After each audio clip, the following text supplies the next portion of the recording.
rebels with our cause. We are occasionally approached regarding membership by those who have beliefs incongruent with Satanism, yet claim the title Satanist. They desperately cling to this moniker and want to join our organization. We refuse entry. Some argue against our rejection, trying to obfuscate the concepts of freedom and individuality, along with their desire for rebellion, as a means to justify demands for fundamental alterations to our philosophy. Their desire to purloin our designation does not change the fact that Satanism has been defined. Satanism has been defined. It does not allow for distortions such as belief in cosmic entities, animal sacrifice, or claims that one is a demonic incarnate, amongst other theistic delusions. Our church has no room for people who do not fully understand our philosophy. Additionally, the tapestry of Satanism cannot be stretched to promote criminal behavior and mindless hedonism.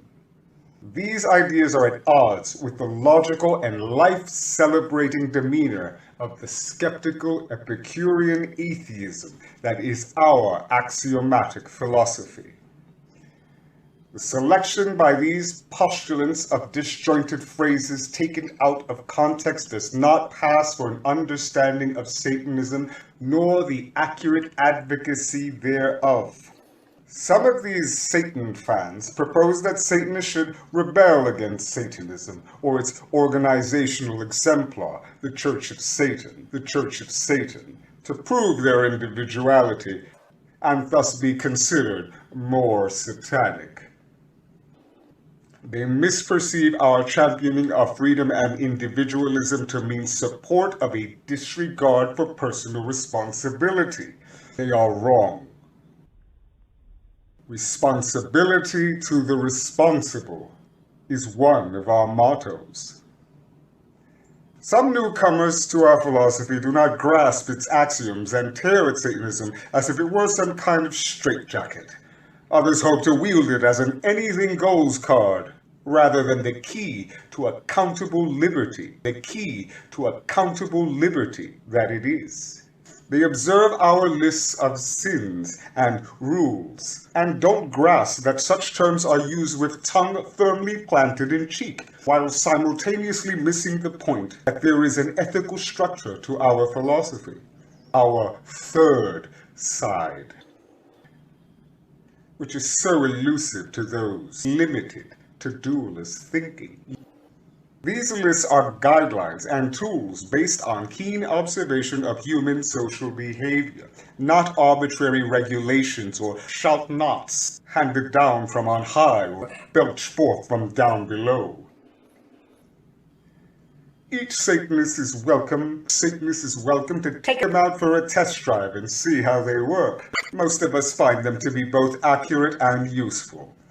That's why we adopt Satanist as a proper label for ourselves. Anton LaVey's philosophy is completely coincident with our personal approach to living. What self-styled Satanists fail to realize when they find themselves disagreeing with the principles established in the literature of the Church of Satan is that it isn't Satanism that must change to accommodate their disagreement. They themselves must abandon their improper self-definition. Satanism is codified, irrational, and coherent construct. It is not an amorphous ragbag of loose concepts up for grabs to anyone who wants to call himself a Satanist. Yet some wish it were so, and invoke the word freedom as an escape clause for culpability. Anton LaVey's entire purpose for founding the Church of Satan was to create a rational philosophy defining Satanism for the very first time in Western history as an above-ground, coherent movement. He succeeded in his efforts to do so, demonstrated by the health of his church and the expanding presence of his writings 40 years later. and we who worked at his side intend to preserve and build upon his legacy, which we see as a durable foundation with no need of amendment. If we found it otherwise, we would not be Satanists, and would have sought other labels and thought structures to define ourselves. We invite wannabe external reformers to just keep on moving. We aren't going to change to suit your particular wishes. Find some fellow daffy devil worshippers and make your own party. Anton LaVey directly addressed the issue of those rare Church of Satan members who reach a point where they feel that they must try to appoint themselves as the saviors of Satanism. To most Satanists, these sowers of discord are pure ignorance, since one of our fundamental principles is that we are each our own saviors. We are each our own saviors. We have never welcomed people who suffer from a messianic martyrdom complex, and members of the Church of Satan are expected to know this.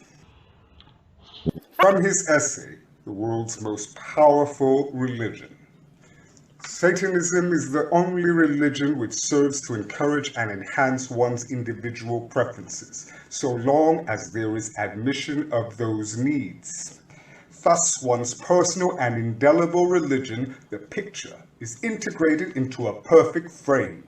It's a celebration of individuality without hypocrisy, of solidarity without mindlessness, of objective subjectivity. There need be no deviation from these principles. They should summarily negate internecine, strife, and bickering. Any attempts at satanic reformation should be seen for what they are, creating problems where none exist.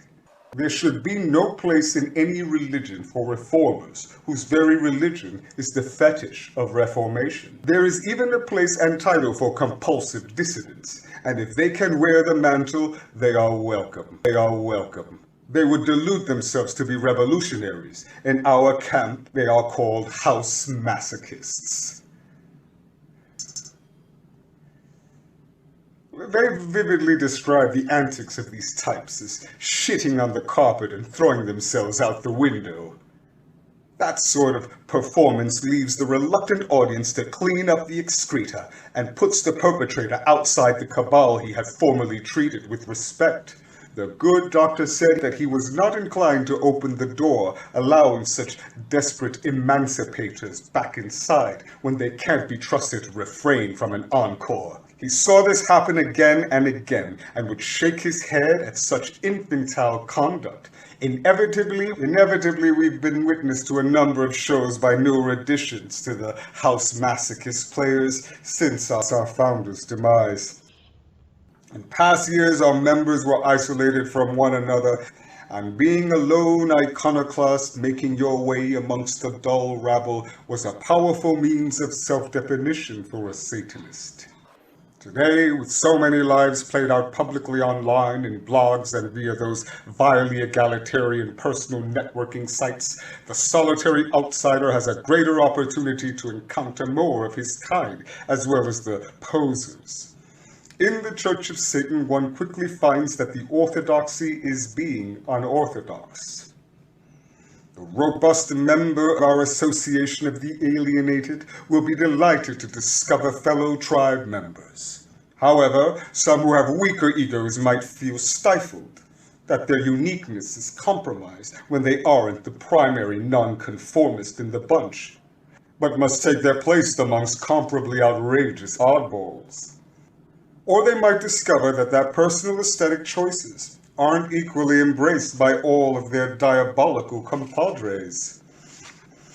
At that point, if they decide they must find a means to distance themselves from their fellow cultural renegades, then the only place they can go is back to their isolated outposts amongst the shuffling zombies. Unfortunately, they might treat us to a farewell exhibition before they exit. Stage right.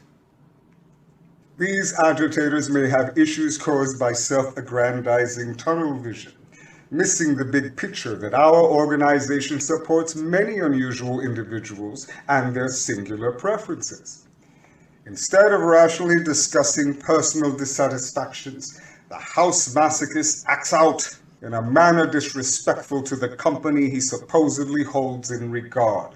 He may have lost the ability to command attention and respect from his peers through creativity, and so now must throw a tantrum to gain notice. Ironically, he casts himself in the role of outsider to the outsiders, which places him back in with the various classes, pro, middle, upper, of herd types. Thus he is exiling himself from the X class, a self-created aristocracy of the bright and talented, which includes all genuine Satanists.